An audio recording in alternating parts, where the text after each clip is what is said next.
I'm Ayush from PTA. So, 3 games unbeaten.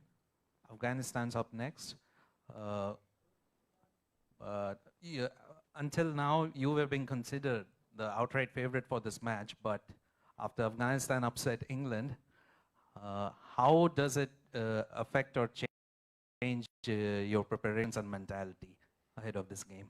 Yeah, it doesn't change our preparation at all. I think we've spoken throughout this tournament that every game that we play is worth 2 points, and every game is just as important as the next. So, from our point of view, we'll be preparing exactly the way we're prepared for the last 3 games. And as you said, Afghanistan had a fantastic win a few nights ago and played a fantastic game of cricket, and they'll be flying high with confidence, and I'm sure they'll be looking to do the same to us tomorrow. So, it's going to be a great challenge, a team that we haven't played a lot in the past, but we'll be looking forward to it. And it was confirmed yesterday that cricket is Olympic bound.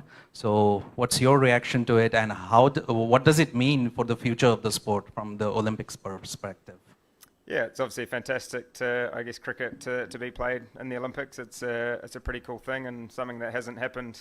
I guess it's something that from my time in cricket hasn't really happened. So, I think coming up against those teams in a slightly different event will be really special. So it's obviously a few years away yet, but I'm sure everyone who will be playing in that tournament will be pretty excited about it.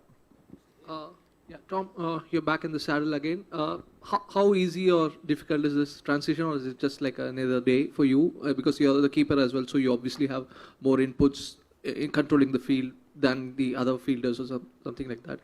And quick take on the pitch, and Afghanistan has a very good spin attack, so just quick notes on that.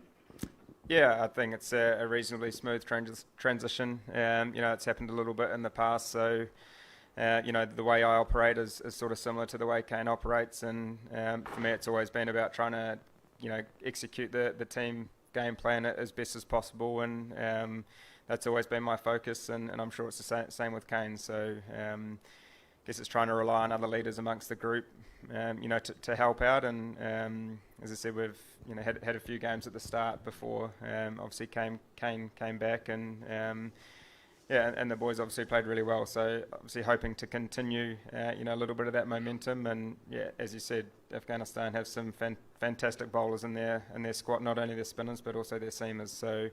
They're going to be a challenge, and as I said, our preparation, we've prepared as best we can, and for their bowlers.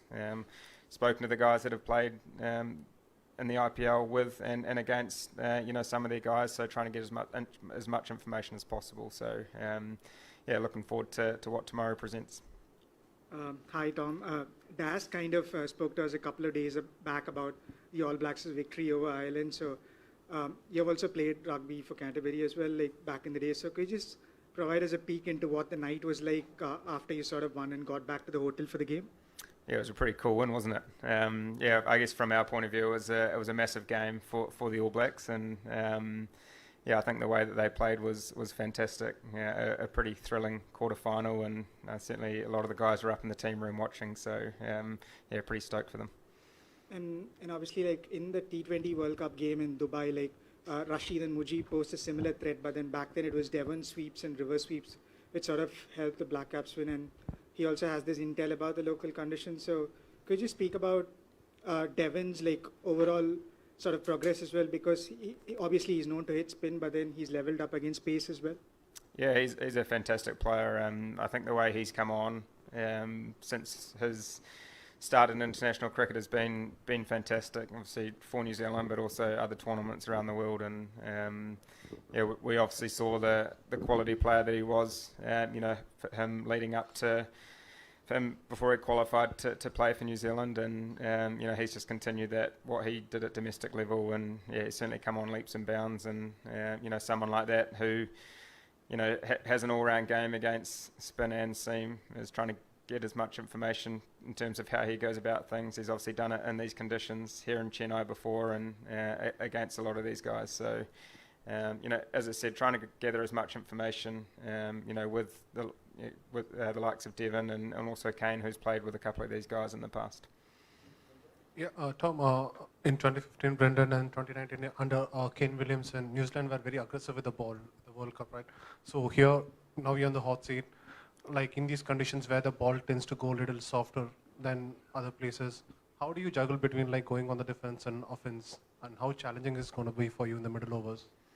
Yeah, I think that's always the challenge in white ball cricket. It's how to stay aggressive, through the middle stages when, things, don't tend to happen as quickly. And I think from our point of view, we've always tried to be proactive and always looking to take wickets in some way. And, we do have threats throughout our bowling lineup as well, with the likes of, Mitch Satner, who's played here a lot, who's done really well at the start of the tournament, and obviously our seamers as well, who have been fantastic. So for us, it's just trying to adapt to each surface as best we can. Some surfaces may be different to others, and they may change throughout a 50-over inning. So trying to be adaptable and trying to be proactive, and if we can do that, hopefully that gives us a good chance. Tom, all of your blokes like Matt Henry and Nish Sodhi believes that you are a bowlers captain, and you have turned out to be a great leader for the team. So how easy or difficult was it for you to take up the role in the absence of Kane, and to make the most out of it? Yeah, as I said, I think from my point of view, it's about trying to operate in terms of the way that the team wants to play, and trying to execute the team game plan as best as I can. And I think being in the position of being a keeper, it's a little bit harder to talk to bowlers, between balls. So for me, it's about trying to give the trust back to the bowler in terms of, how they want to operate and field placements, and trying to get guys to talk to each other as much as they can, at the top of their mark. So, obviously the guys have been fantastic the first 3 games. We're lucky we've got a lot of experience in this group from a bowling point of view. So for me, it's always about trying to put trust back in them and letting them sort of do their thing. How involved are you with the bowling setup before the game? What's that, sorry? How involved are you with the bowling setup before the game? Yeah, as I said, it's more of a game plan point of view in terms of how how we want to operate, how we want to, as I said, be proactive.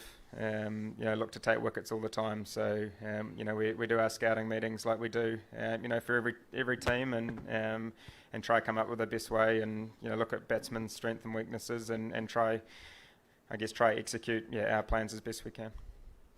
Yeah, I was talking to a couple of former Indian cricketers who were good at playing spin. They were saying that the best way to counter Afghanistan spinners should play the sweep shot now. I mean, is your team thinking on the same lines and practicing on those ones? Look, everyone's game plan's slightly different. Some guys like to sweep, some guys don't. I think from our preparation point of view, it's guys trying to execute their plans as best they can. You look throughout our lineup, we will have guys that sweep. We will have guys that like to hit down the ground more. So, I think it's a little bit surface dependent. We have to wait and see what the surface is going to play like, and try, as I said, adapt to our surfaces as best we can. And if guys stick to their strengths as best they can, then hopefully that will give themselves a good chance of being successful. Tom, no disrespect to your last 3 opponents, I mean, including tomorrow's game, if we include, your schedule is like the bigger teams come towards the back end of the tournament. So how important it is to take like a 4-0 win going into some of the bigger games that follows? And does it also, in case, for a big country, so someone like England, does it affect when you lose to a slightly lesser nation like an Afghanistan who are just finding the feet in international cricket? Is that something? Is there a mental thing that will happen in that case? So, look, every game's important. Not one game's more important than the other. Every game's worth 2 points, and that's something that we've spoken about throughout this tournament. Is treating every game the same. And we've played some really good cricket to start. Obviously, we set the tone quite nicely with that game against England, first game in the tournament, and all we can do is prepare as best we can for every game, and try to execute our plan as best we can. And if we do that to the best of our ability, then we know we're a hard team to beat on our day. So the beauty about this tournament is it's whoever turns up on the day, on that specific day, against whoever it is. If they play well, then they'll give themselves a good chance. So we've seen that throughout this tournament, that that's sort of the way it's gone, that if you turn up and you play well, then you give yourself a good chance. And from our point of view, that's how we're looking to operate tomorrow, is prepare as best we can, tonight, and tick off our final preparations, and if we do that, then hopefully we can have a good game tomorrow. Tom, despite being one of the most consistent teams in the recent World Cup history, New Zealand keep flying under the radar. And there is no media following you wherever you go, and there is no media pressure either. Is that a blessing, being away from the spotlight, especially in a big tournament like this? Yeah, I guess we're just Kiwis. We just sort of operate the way we've always operated. We're obviously a small country down that part of the world, far away from most countries. But I think from our point of view, we just try play our brand of cricket as best we can. And there's external noise, whatever tournament you play, whatever games you play. There's attention, there's media attention, against different teams, whatever it may be. But our focus has always been about us in terms of if we play our best brand of cricket, then we know we can be successful against any team. So you come to a World Cup, there's obviously heightened pressures, whatever that may be. But if we can stay as level as we can, then that gives us a good chance if we win, lose, whatever that may be. So trying to stay nice and level, try play our brand of cricket, and whatever happens from there happens.